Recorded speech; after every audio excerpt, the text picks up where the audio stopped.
शयूं आहिनि मां तव्हांखे उन्हनि ते अल्लाह जो कसम खणी करे ॻाल्हि कयां थो। चओ सुभान अल्लाह। छा थो कयां? मां अल्लाह जो कसम खणी करे तव्हां सां ॻाल्हि कयां थो। रसूलुल्लाह टिनि शयुनि ते अल्लाह जो कसम खयो। उहे कहिड़ियूं शयूं आहिनि? हिकिड़ी ॻाल्हि इहा आहे त मुस्तफ़ा करीम सल्लल्लाहु अलैहि वसल्लम फरमायो, अल्लाह जो कसम खणी मां तव्हां सां ॻाल्हि कयां थो त सदके करण सां कॾहिं बि माल खुटंदो कोन। चओ सुभान अल्लाह। सदके करण सां माल घटिज कोन। जेतिरो बि ख़ैर ख़ैरात कंदा वेंदव, सदको कंदा वेंदव, रब करीम तव्हांखे अञा माल में बरकतूं ॾींदो। इहा मुस्तफ़ा मदीने वारे मीर जी चयल ॻाल्हि। पाण करीम ने नॉर्मल ॻाल्हि न कई, न त मुस्तफ़ा जी ज़ुबान खां वधीक सची ज़ुबान कहजी आहे। पर पाण करीम फरमायो त अल्लाह जो कसम खणी ॻाल्हि कयां थो, तुंहिंजो मक़सद इहो ई आहे त जेकॾहिं सदको करी उन सां जेकॾहिं तुंहिंजो माल घटिजी वञे त मदीने वारे खां भराए वठिजां। चओ सुभान अल्लाह। ॿी ॻाल्हि हबीब करीम सल्लल्लाहु अलैहि वसल्लम कई।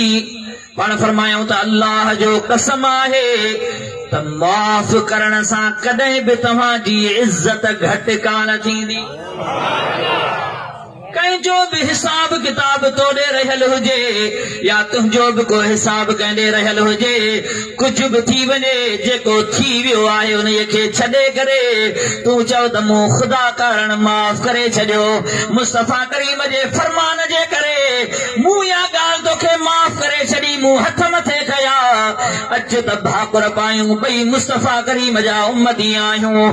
नबी करीम सल्लल्लाहु अलैहि वसल्लम फरमायो त ख़ुदा कारण जेकॾहिं ॿ दोस्त, ॿ भाउर पाण में भाकुर पाईंदा आहिनि, अञा ॿई भाकुर पाए करे हिक ॿिए खां जुदा कोन थींदा आहिनि, मदीने वारे मीर फरमायो त अल्लाह करीम इन टाइम ते ॿिन्ही जा गुनाह बख़्शे छॾींदो आहे। ज़ोर सां चओ सुभान अल्लाह।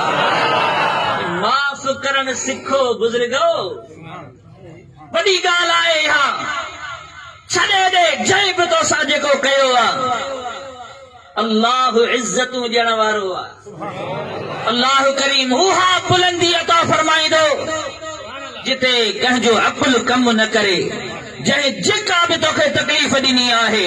पाण करीम सल्लल्लाहु अलैहि वसल्लम जे तालीमात में बि हो आहे। रब करीम क़ुरान करीम में इरशाद फरमायो आहे, इदफा बिल्लती हिया अहसन फइदल्लज़ी बैनक व बैनहु अदावतुन कअन्नहु वलियुन हमीम। रब करीम फरमायो जंहिं तोसां तकलीफ़ तोखे ॾिनी आहे, कंहिं तोसां बुराई कई आहे, तूं उन्हीअ खे सुहिणाईअ सां बदिलो ॾे। जेका तव्हांजे विच में दुश्मनी हुई, इहो जेको तुंहिंजो घाटो यार थींदो, अहिड़ो ॿियो को थींदो ई कोन।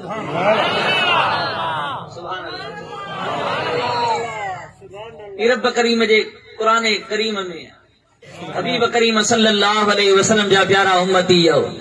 हिकिड़ी ॻाल्हि त सदके सां माल घटिबो न। ॿी ॻाल्हि कहिड़ी आहे? माफ़ करण सां इज़त न घटिबी। ॾाढे ॻाल्हायो। टे ॻाल्हियूं अॼोकी हिन महफ़िल में यादि कयूं न, सम्झो त बेड़ा पार थी विया। ॿी ॻाल्हि कहिड़ी आहे? माफ़ करण सां इज़त न घटिबी। ॿी ॻाल्हि इहा आहे। टी ॻाल्हि इहा आहे, मन तवाज़अ लिल्लाहि रफ़अहुल्लाह। जेको ख़ुदा कारण न्याज़ निवड़त कंदो, अल्लाह करीम उनखे एतिरो बुलंद कंदो। हिकिड़ा माण्हू हूंदा न जिन जी सदा ई ख़ुदा कारण अले कंहिं ते कावड़ हूंदी आहे, सीटल हुजनि, के वरी हथ बि हीअं ॾींदा आहिनि। आहिनि न अहिड़ा माण्हू। निहारीनी कोन कई, सलाम कर त सलाम जो जवाब न ॾियनि। ख़ुदा जा बान हो, छा थो करी हो?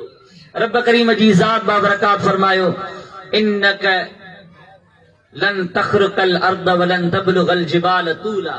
न को तू ज़मीन खे फाड़े सघीं थो, न को आसमान खे चीरे सघीं थो, न कोई जबल केॾा के तूं हटाए सघीं थो। इहा आकड़ करे कंदे छा भला? अल्लाह अकबर, अल्लाह अकबर। इहा अकड़ छॾे ॾे। पाबंदी इख्तियार कर, निवड़त इख्तियार कर। अल्हम्दुलिल्लाह रोज़े वारे जी जमायत में न्याज़मंदी आहे। अञा ज़ोर सां हिकिड़ो नारो लॻायो। घणियूं ॻाल्हियूं, सदको बि अल्हम्दुलिल्लाह असां में आहे। जमायत अल्हम्दुलिल्लाह खोड़ सारो सदको कंदी।